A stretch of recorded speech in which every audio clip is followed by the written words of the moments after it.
Hello everyone. तो आज हम लोग देखेंगे कि किसी भी व्यक्ति को, किसी भी पर्सन को स्टार्टिंग से ही जॉब जब स्टार्ट करते हैं तब से ही सेविंग करना चाहिए या नहीं। मतलब अर्ली स्टेज में ही सेविंग स्टार्ट करना चाहिए या नहीं। बहुत सारे इन्फ्लुएंसर है जो बोलते हैं कि लाइक आपका जो फर्स्ट पे चेक आता है स्टार्टिंग में ही आपको वहीं से सेविंग स्टार्ट कर देना चाहिए। तो देखते हैं लाइक मेरा क्या थिंकिंग है, हम डिस्कस करते हैं आज आप लोग के साथ एक्चुअली होना क्या चाहिए। क्योंकि अभी जितना भी इंटरनेट पे आपको वीडियोस मिलेगा उसमें वही है कि हमको फर्स्ट डे से ही सेविंग करना चाहिए, उसका हैबिट बनाना चाहिए। और टाइम अगर ज़्यादा आप स्टार्टिंग में स्टार्ट करते हो, टाइम ज़्यादा मिलता है तो कंपाउंडिंग ज़्यादा अच्छे से होता है और आपका ग्रोथ अच्छा है उसमें सेविंग में। बट मेरा कुछ अलग ही सोचना है उस बारे में। ऐसा नहीं है कि बस हम सोच रहे हैं, ये चीज़ मेरा अनुभव यही है, जो मेरा अनुभव है वही शेयर करेंगे। तो ठीक है, वीडियो को लाइक करिए, सब्सक्राइब करिए, ऐसा ही अलग अलग वीडियोस आते रहेगा।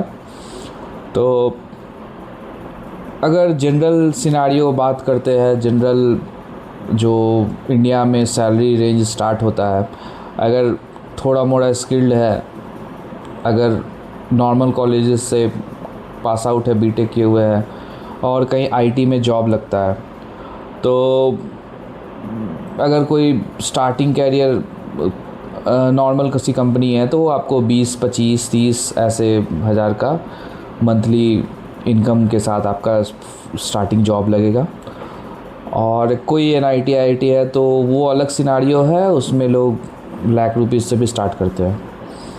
तो ठीक है, अगर हम सिनारियो ये मान ले कि कोई 25,000 रुपये अगर किसी को स्टार्टिंग में मिल रहा है, 25,000 monthly any one is earning, so उस केस में उसको कितना सेविंग होगा और कितना वो सेव करे पर मंथ, और वो करना भी सही है या नहीं है, वो हमको आज देखना है। जैसे कि सेव कर रहे हैं और 5 साल के लिए सेव किए, 5 साल में सैलरी भी तो हाइक होगा, इंक्रीज़ होगा।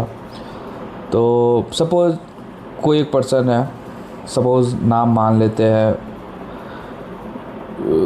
ABC, कुछ भी नाम ले लेते हैं। तो वो स्टार्टिंग में 25,000 का सैलरी है उसका, और वो कहीं रह रहा है, अभी कहीं रह रहा है, कहीं आईटी जॉब जहाँ पे है उसका, जिस भी सिटी में है वहाँ पे वो पीजी में है या रेंटेड अपार्टमेंट में है। फिर फूड का खर्चा है, क्योंकि वो फैमिली के साथ तो उसमें रह नहीं रहा है, सिंगल है, तो किसी पीजी में रह रहा है। तो पीजी में आज के डेट में आई थिंक 7-8 थाउजेंड तो मिनिमम लग जाएगा। फिर उसके बाद उसका अपना खर्चा है।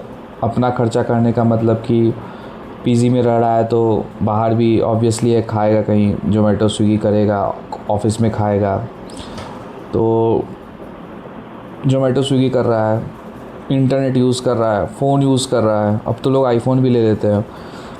तो एवरेज मान के चलते हैं कि वो 20-25 या मे बी 50,000 का वो फ़ोन यूज़ कर रहा है, बाकी उसका खर्चा है।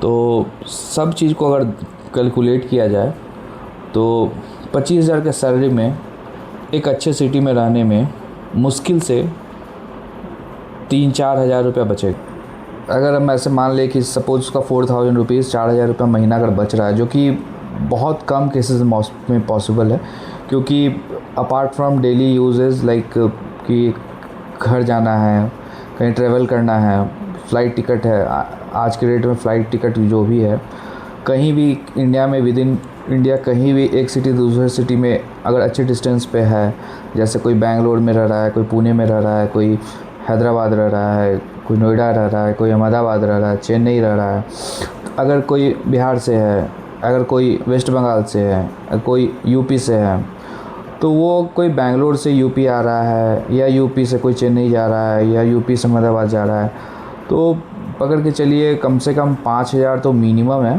5 से 6,000 वन साइड का है फ़्लाइट टिकट।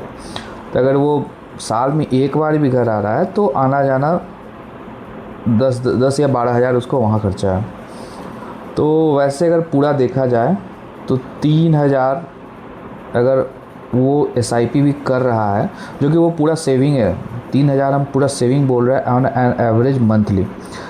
आप लोग कमेंट में बताइएगा अगर कोई इस रेंज में सैलरी का कोई इनकम है किसी का, तो कमेंट में बताएगा कि कितना वो अभी सेव कर पा रहा है और वो क्या सोचता है कि अगर और वो सेव कर पाएगा।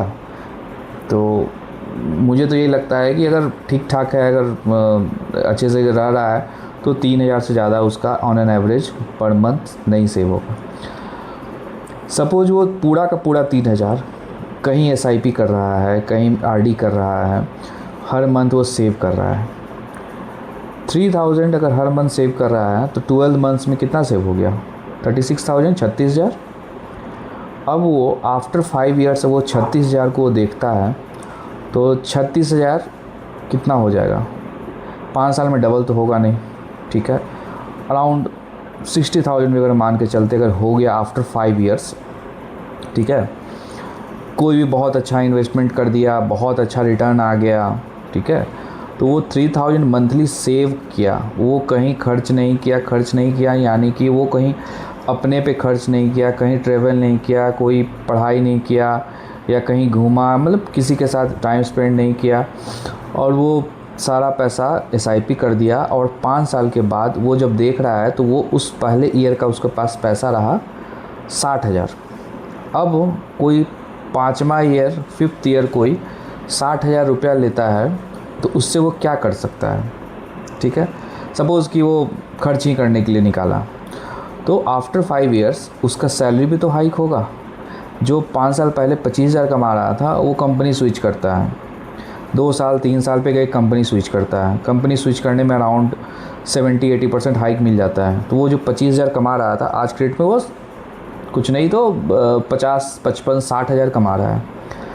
अब वो जिस दिन चाहेगा 2 महीना 3 महीना रुक के 10-10 हज़ार भी सेविंग करेगा, 20-20 हज़ार भी सेविंग करेगा, तो वो 60,000 ईज़िली कुछ दिन में सेव कर लेगा, ठीक है।